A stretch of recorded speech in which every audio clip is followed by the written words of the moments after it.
Hey everybody, how's it going? Today we're in my backyard and we're going to take a look at a much talked about but rarely seen piece of budget backpacking gear, the 3F UL Lanshan 2 tent. Alright, so before we take a look at the tent, there's probably a couple things we should talk about. First, pretty clearly, it's obvious to anyone in the know that this tent is basically a copy of the ZPacks Duplex. Let's just be real, that's what it is. It's still nylon. It weighs twice as much as a Duplex does.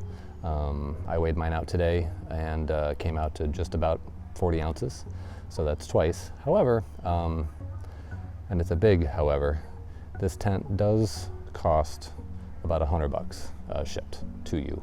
So that's about 1/6 what a Duplex does, and functionally, other than the weight, it's pretty much identical. So yeah, there's that. Another thing, where do you actually get this thing?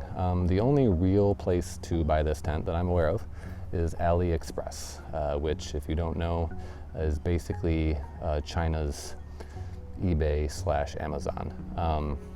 Now, as an Amazon customer for about 20 years now, I have to admit that ordering this tent from AliExpress felt very similar to what I would imagine a shady drug deal in a back alley would be like. However, everything did go as planned. The tent came, relatively quickly. It took about 2.5 weeks or so. There was very little communication, so it was kind of a surprise that it showed up today. But it is exactly what I ordered. It's in perfect shape, and I guess that's part of why it only costs $100. But if you can get over that little hump, I'd say that it's a pretty incredible value. So with that said, and that kind of background stuff out of the way, let's take a look and see what we got. When you get your tent, it will arrive in this little nondescript black package. In there you'll find the tent inside of its stuff sack, which does work pretty well. I was able to reuse it and get it back in there. Comes with some extra lines and 8 aluminum stakes.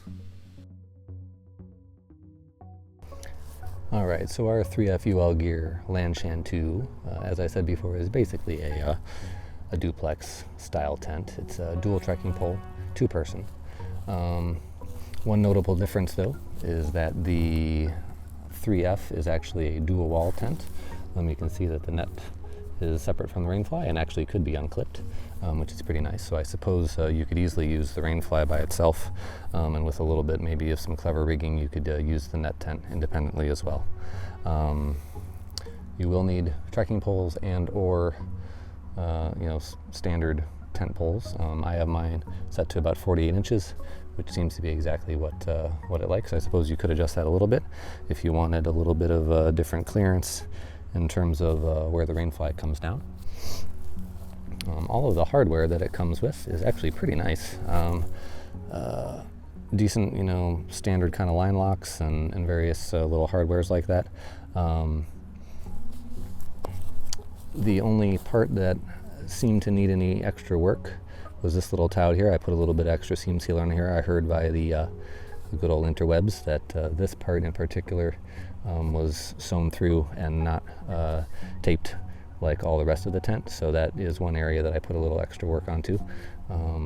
They give you a couple little extra lines, which I decided to use here to pull out the head and foot area of the tent a little bit, just to give a little bit of corresponding extra room on the inside. Well, you can see obviously here this is already set up, but why don't we go ahead and take a look at how you pitch this tent. And basically, if you aren't familiar with this kind of tent, you're going to stake out a couple corners, insert the poles, get the other corners, and then tighten everything up via the adjusters. A few little things to note. The tent does come with 8 little aluminum stakes. They're quite light. I think they only weigh about 0.2 ounces each. They're all right. I guess they would do the job. I am going to end up replacing these with something that holds a little bit better, but they're not bad at all. One thing you'll want to notice on the The strap here, the stake end is going to go in the orange loop side, and this end is the one that stays within the adjuster. When I initially opened this up, these were kind of backwards almost. It'd be very easy to think you were supposed to put it in this one, but if you do, this line adjuster will be basically impossible to use and actually tension things properly. So make sure that you kind of arrange them like this, give yourself the maximum amount of adjustment, and stakes go in the orange side. So with the tent laid out on the ground, your first step is going to be to use a stake on one of the back corners. Try to come out at a roughly 45-degree angle. And we'll move across and do the opposite back side.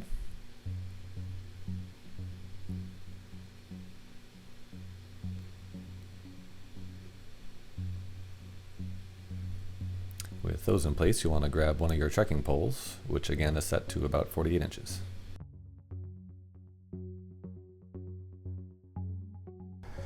So a couple things to note here. You'll notice there's obviously this pocket and this reinforced area that's going to be right behind it. When you insert your trekking pole in here, you are going to want to make sure that you get behind the net flap up into this area here. If you happen to put it straight into the black reinforced area, you're going to be on the outside of the zipper and there won't be any way to fully close the door. So do make sure that you insert your pole up into this area where this little strap is. Otherwise you're going to have kind of an annoying time. Another part to notice is that on the floor of the tent, down here, they do give you a little adjuster and bungee cord. You're going to want to put the tip of your trekking pole through this, because when you do, that will make sure that the end, or the side I should say, of the tub is pulled tight against the body of the tent, and you won't have any slack in the bottom of your tent floor. All right, so with your tent pole, or trekking pole I should say, kind of resting against that reinforced area, you're going to bring it up, put your tip through the little elastic, and I like to kind of push it down. And don't worry too much about having things perfect right now. Just get it close. Then you want to grab your line, extend it outwards,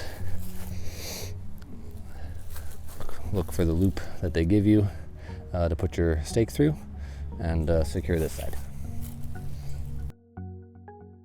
All right, so with that backside in place, we're going to come around to the front, and we are going to do the trekking pole first.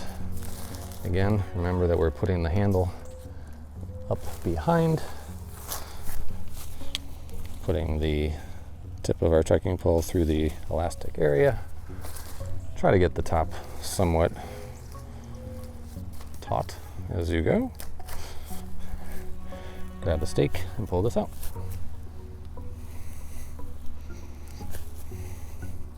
So after getting the front corners staked out, you're going to want to go around, make any little adjustments to the tabs to pull things tight, and then reach underneath and grab the elastic for the tent floor tub and put those around the stakes that you did in the corners. Do that for all four. Each door has a little loop that you can use the clip with to run down to the main stake and tighten them up. You can do one door or all of them, depending on the weather. All right, well, now that we have everything set up, let's go ahead and take a look inside. So, one little difference from the duplex is that there's not a full width door, so it's only a half, which is, it's okay. It would be nice maybe to have a full zip so that you could use, the vestibule area while you're inside a little bit easier, but all in all, not too bad. The screen door does have a little toggle to hold that up out of the way, but as we can see here, there is plenty of room.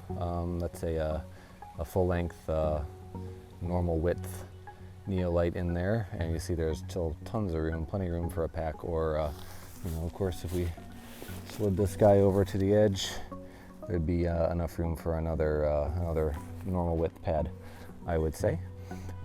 So I'm going to go ahead and get inside there, and we'll take a look at what it's like with a person. So I am 6 feet tall, and in here, sitting in the middle of the tent, I have probably a good 9-10 inches of headspace right in the center here. I mean, obviously it does taper down, you know, off to the sides a bit, but I can lay down in here pretty comfy and not have anything hit. I got several inches of headroom and feet room as well, so pretty good size on the whole. I mean, I think with 2 people of 6 feet tall, it might be a teeny bit tight in here, you know, overnight, but definitely plenty usable. And if it's just one person, you can definitely have all your gear in here and have room to, you know, store your shoes and such outside in the vestibule, and have tons of room left over. So all in all, quite a usable space. All right, so what are our final thoughts? I'd say that for the money, this tent would be kind of hard to beat. You get plenty of usable space. It's pretty easy to set up. You know, it's not the lightest, but you know, 2.5 pounds or so isn't bad for a 2-person tent. It definitely packs down small. The construction seems pretty excellent, and you know, for $100, I don't think there's a whole lot else that can touch it that I've seen. So you know, yeah, if I had the money to spend, I'd probably go out and grab myself a duplex, but since I don't want to spend that much on a shelter for now, I'd say that this 3F UL Gear is going to work great. And yeah, I would suggest you should check it out, and I hope this video helps. Catch you guys later.